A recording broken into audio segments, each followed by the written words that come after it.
He was an old man. He had 12 children, and the 13th was on its way. And he didn't know what he was going to do. For in addition to being old, he was also poor. So poor that he sometimes had to sweep the ashes out of his neighbor's oven to fire his own, to bake bread for his 12 children. Even then, they more often than not went to bed with just a bowl of water to fill their yammering stomachs. But his greatest concern, frankly, wasn't how to feed this 13th child, but rather who was going to be its spiritual godfather. See, he'd run out of friends to ask. Didn't have any more neighbors he could wheedle. But he was a good man. And he said to himself, I shall go up to the high road.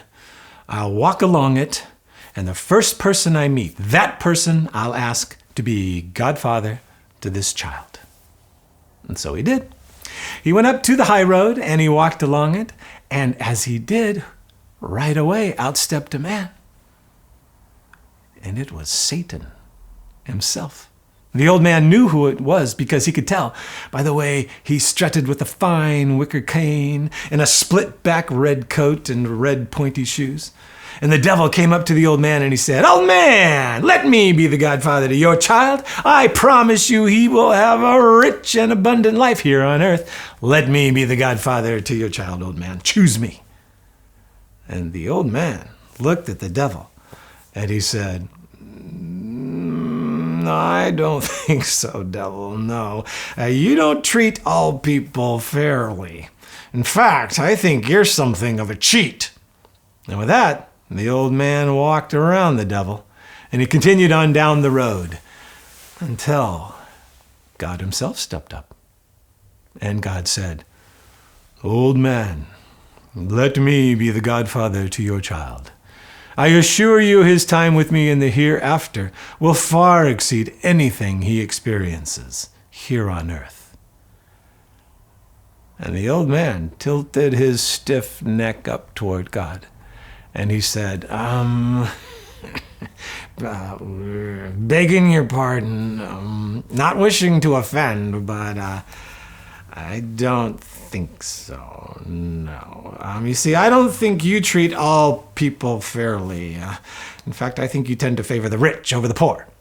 And with that, the old man stepped around God, and he continued on down the road to the end where there was a great wood, and from out of the wood stepped a tall, dark figure in a black coat with arms that looked like burnt twigs.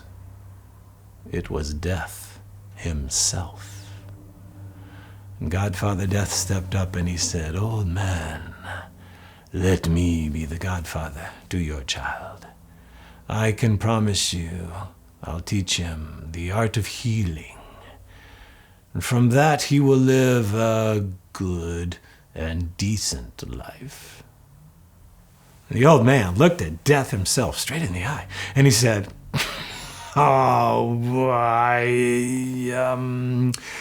well, you do treat all people fairly. You don't favor one nor the other. You would be a good father and godfather to my child. And so, on the day when the child was christened, Godfather Death was there in the church, and he held the child in his arms. And then Godfather Death returned him back to his father. And he went away for a long time until the child grew up to be a young man. And then one day, as the young man was walking through that dark forest, right there at his side was Godfather Death. And he took him by the elbow, and Godfather Death said, I am your godfather, and I am here to teach you the art of healing. And he took him deeper into the woods. And there in the woods, he showed him all manner of healing herbs. And the most important was this. When you, as physician, walk into the room of a patient and you see me standing at the foot of the bed, this means the patient will live. You are to give them this herb, and announce in a loud voice, 'This patient will live, I will see to it.' And it will be so. Do you understand?" And the young man looked at Godfather Death and said, "Yes." "However," said Godfather Death, "if, as you come into the room, you see me standing at the head of the bed, this means the patient is fated to go on a journey with me. You are to announce in a loud voice, 'This patient will die. I can do nothing more.' And it will be so. Do you still understand?" The young man said, "Yes, very well, I understand. I will do as you say." And so they all went off together and served the kingdom. And in no time, the young physician was renowned as a man who had a remarkable ability to know whether a patient would live or die. And so it went for many years, until one day when the physician was outside of his cottage tending to his garden, and up rode the king's horsemen. They said, "Physician, you must come with us at once. The king is deathly ill. You must save him now." And so the physician jumped up onto the horse, and together they rode off back to the castle. And there, as soon as the physician stepped into the king's room, he saw his godfather Death standing at the head of the bed, meaning that the king should die. However, before the physician could say anything, the king said, "Physician, if you can heal me, I promise you half my kingdom." And the physician paused, for he had come from a very humble background. And the thought of half a kingdom danced through his head. And then, without even thinking about it really, he reached down and he picked up the bed and he turned it around and set it back down again, so that Death was now at the foot of the bed. And he said, "This patient will live and I will see to it." And he gave him the healing herb, and the king was cured. As soon as the physician stepped out into the hallway, Death was right there at his side. And he said, "Physician, do not do that again." And the physician said, "Oh, I don't know what came over me, but I think it will be all right." "It will not be all right. My work is my work. No one may interfere." And so the physician went away quietly, but happily, for he was now a very wealthy man. However, just a few days later, the king's horsemen came galloping up to his cottage again, and they said, "Physician, whatever it was the king had, his daughter the princess now has. You must come with us." And so the physician rode off with the men back to the castle, and this time, outside of the room, the king grabbed the physician and he said, "Physician, this is my only daughter. If you can save her, I promise you her hand in marriage." And then the physician stepped into the room, and sure enough, there was Godfather Death standing at the head of the bed, meaning the princess should die. But then the physician glanced down at the princess, and she was a beautiful woman, whose the fever of death, her cheeks were red and bright and alive, and her eyes were clear and sharp, and her hair cascaded in curls from her head and onto her shoulders and across her breasts. And the physician fell in love. And he picked up the bed and he turned it around and set it back down and said, "This patient will live and I will see to it." And he gave her the herb. And she was cured. And as the physician stepped out into the hallway, Death took him by the elbow and said, "You must come with me."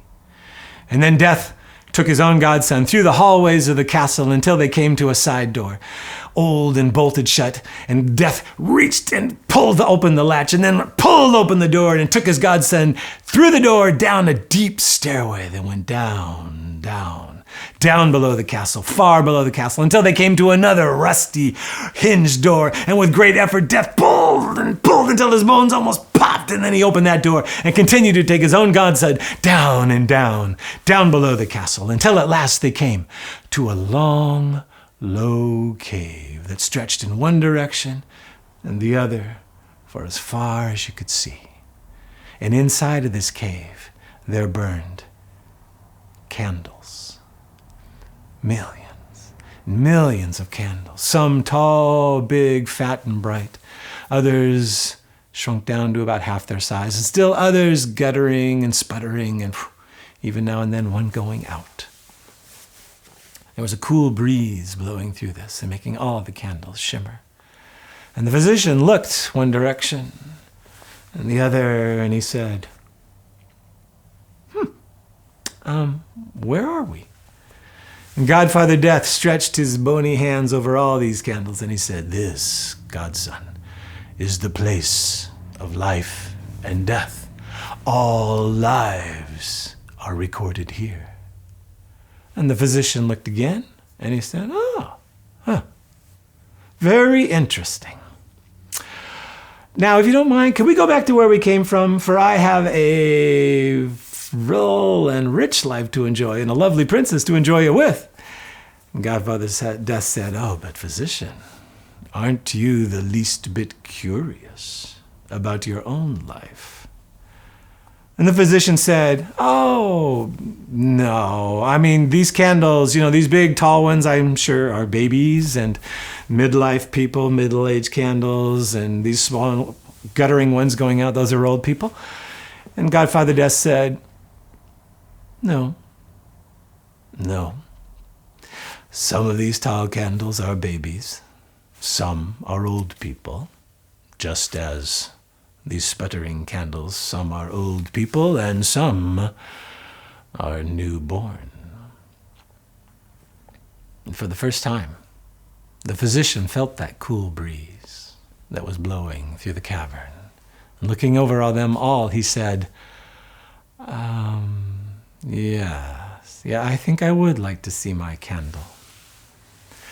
And so Godfather Death reached his bony hand over all these candles, some tall, growing brightly, some growing smaller, and even now another one just now going out, until he came to this one. And seeing it, his godson breathed a sigh of relief, and he said, there, well, you see, my candle is still full and strong and burning brightly. Obviously, I have a long time to go yet. So now, if you don't mind, can we go back to where we came from? And Godfather Death said, I told you, my work is my work. No one may interfere. And his own god said, that, yes, I understand that. I promise you, that will not happen again. No, said Godfather Death, looking his own son right in the eye. No, it won't.